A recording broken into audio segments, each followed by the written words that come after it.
বন্ধুরা, স্টার সাউন্ডের পক্ষ থেকে একটি মেধা ডিজে প্লাস 1600 ইউ 160 ওয়াটের যে অ্যাম্পলিফায়ারটি এসেছিল সেটা রিপেয়ার করা হলো।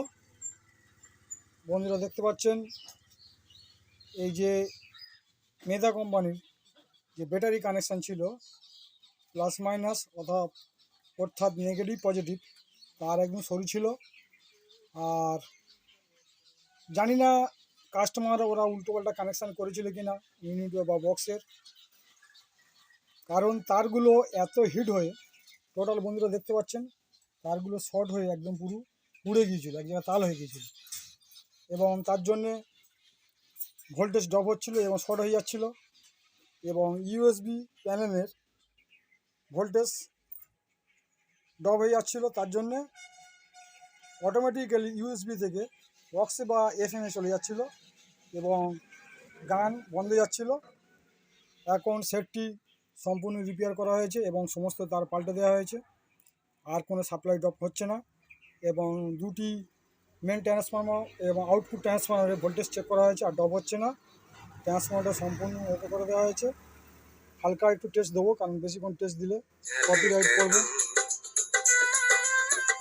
বেশিক্ষণ চালানো যাবে না, কারণ ভিডিওর মধ্যে কপিরাইট পড়লে এটা চ্যানেলের ক্ষতি। তাই বন্ধুরা, আপনারা মেধা ডিজে প্লাস 1600 ইউ অ্যাম্পলিফায়ারের কীভাবে রিপেয়ার করলাম বা কী ফল্ট ফিল্ডিং ছিল, কী ফল্ট ছিল, সেগুলো আমরা ভালো করে খুব সুন্দরভাবে প্রতিটা তার 1.5 অ্যাম্পিয়ারে দিলাম এবং বিশেষ করে এই যে মেন ট্রান্সফর্মার এরও তারটি খুব সরু ছিল।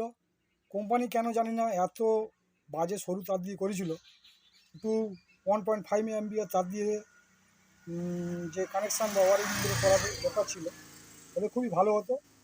মোটামুটি যা বাজেট বা যা রেট এই অ্যাম্পলিফায়ারে সেই অনুযায়ী ঠিক আছে।